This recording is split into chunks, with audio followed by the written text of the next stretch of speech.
Hello everyone, I am Deborah and welcome back to my channel. I hope everyone is doing well, and as you can see, today we have brought back my special guest and it is good to have him with us. And you guys, you have been seeing me now on this channel for about a year, and he has just come on the scene about a month or two ago, and people have questions. So I am going to put him on the spot. We have a little Q&A here.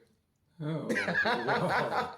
Yes, we got a little Q&A here because people are asking some questions in their comments. So I'm going to take this opportunity to ask you a few questions. Oh. You've got 5 seconds to answer the questions. Ready? Wow. Okay. Where are you from? Barbados. Okay. Are you a musician? Yes. What instruments do you play? Piano, guitar, xylophone, saxophone. Yeah. Do you have a favorite genre of music? Jazz. Okay. And will you be joining Deborah a lot more often on her channel? Is that a trick question? Yes. Very good. All right. So now you guys, you know a little bit more about him. Now today's song.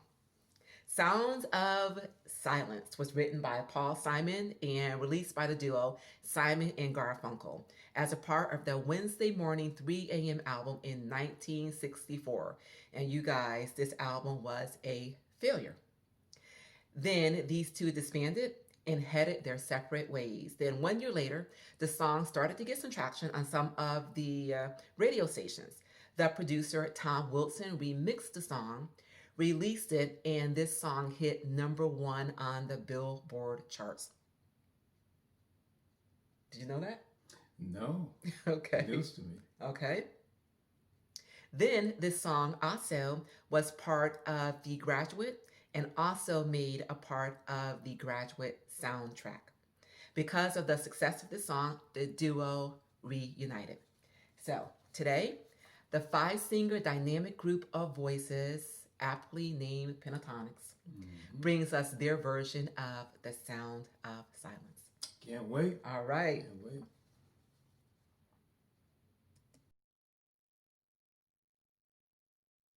Hello, darkness, my old friend. I've come to talk with you again. Because a vision softly creeping left its seeds while I was sleeping. And the vision that was planted in my brain still remains within the sound of silence. In restless dreams I walked alone. We have to stop it there so we don't get busted by YouTube. So what do you think so far? I'm impressed with the beginning. Since the song is talking about silence and darkness. I can see that they're all dressed in black, something dark. There's just one guy. It's like white a on. mood, isn't it? Yeah, it's like a mood that's been created. So, and I like the beginning, just a voice coming out of the darkness. And then everybody's just joining in. I guess that represents the silence surrounding the darkness. Oh. Yeah, that's... Okay. But so far, voices are on point, and, Yes. and I like His voice was really deep. Yes, I very wasn't deep voice. expecting that. I guess darkness has that deep. It has that deep, yeah. I guess, Once again, that yeah. mood. Yeah. Okay. Then you have darkness, and then Yeah. you can have deeper and deeper and deeper darkness. Okay. You know. So. All right. Narrow streets of cobblestone, neath the halo of a street lamp, I turn my collar to the cold and damp. When my eyes were stabbed by the flash of a neon light that split the night and touched the sound of silence. Okay. Silence. Hearing the voices are not. They're not. You don't have this rhythm going, and this. But it represents a calmness. You're supposed to be asleep. You're supposed to be dreaming. You're supposed to be seeing this thing, in your sleep. So the darkness and all that. So the sound is it's slightly like a lullaby, and yet it is talking about something that's really deep. You're talking about darkness and neon signs and light and all that. And they represent it so very well with their voices. Okay. You have that main section of the group singing right down the center, and then you have the voices, on the side, kind of representing neon light, Oh, wow. Neon light going on, but then you have the solid darkness right down the center. Wow. That's very interesting, because when you think of dark, you think of like calm and not seeing anything and no movement. Right. But then what you're saying is, in the midst of that darkness, you do in fact have a lot of movement. Yes, there's that light. And I always say about darkness too, is that a lot of times if you get yourself in the dark, things do actually start to become a lot clearer. Right. Because you're turning down all the distractions. You Yeah. know? Mm-hmm. Just like a blind person, if someone is blind, that part of their body, their senses is shut down. So now every other sense Yes. is enlightened, and brought into a sharper focus. Right. So now that's why you see they can hear so much better because the sight is gone, Right. the physical sight is gone, but they can hear. Do It's you very think acute. that's what the Mr. Simon was trying to say in this song? Or? Probably he was saying that the darkness removes, part of our senses, but at the same time it heightens and accentuates the other senses. Right. Okay. So that now they're sharper and you pick things up a lot faster. Right. Okay. In the naked light I saw 10,000 people, maybe more. People talking without speaking. People hearing without listening. People writing songs that voices never share. And no one dare disturb the sound of silence. Of silence.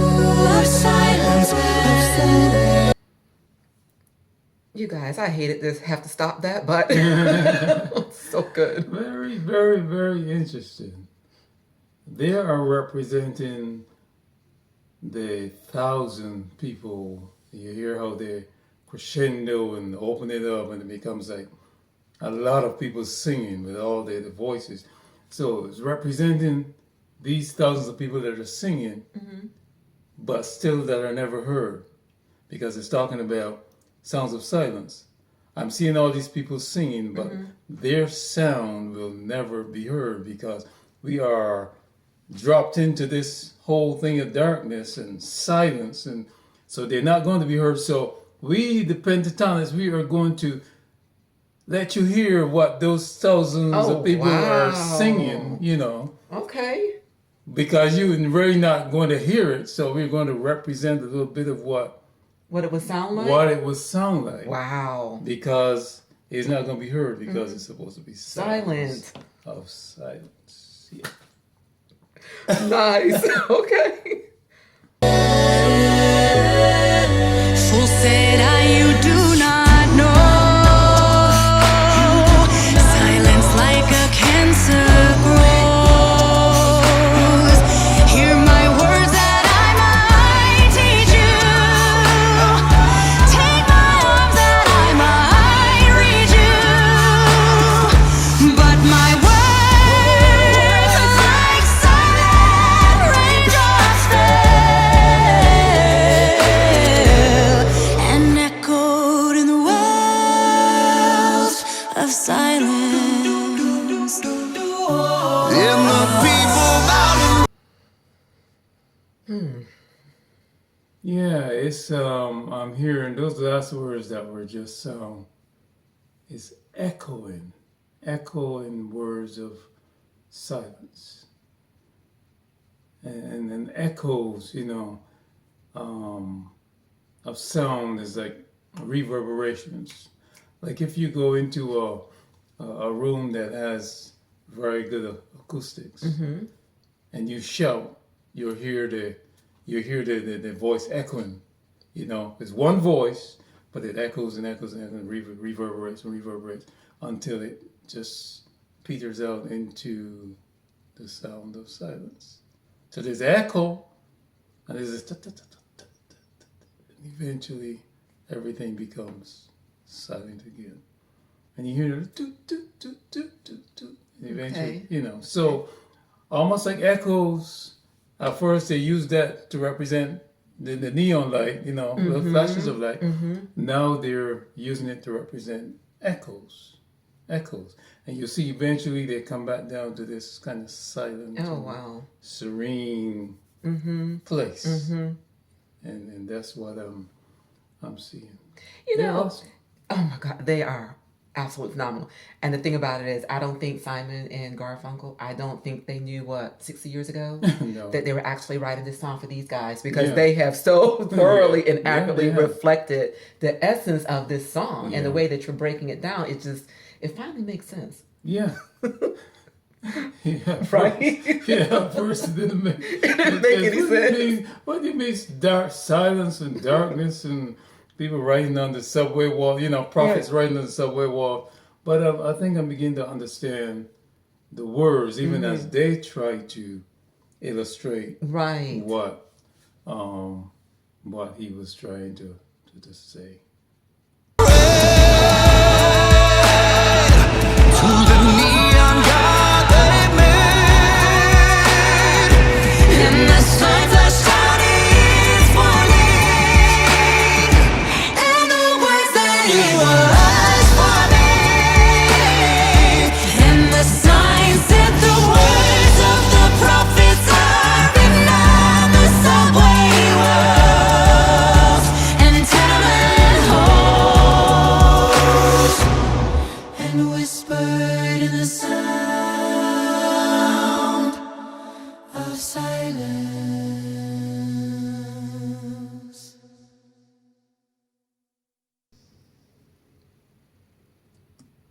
Wow. Whispered in the sound of silence. Whispered. And they use their voices and the dynamics and all that to bring it right back where they started. The guy came out, there's a deep voice, and he introduced darkness. Well, he said darkness was his friend. Is that what he said? Darkness That is was his friend, right? Yes. So he comes on, he introduces darkness as his friend. And now they're bringing it right back to where they started, back to the sounds of silence.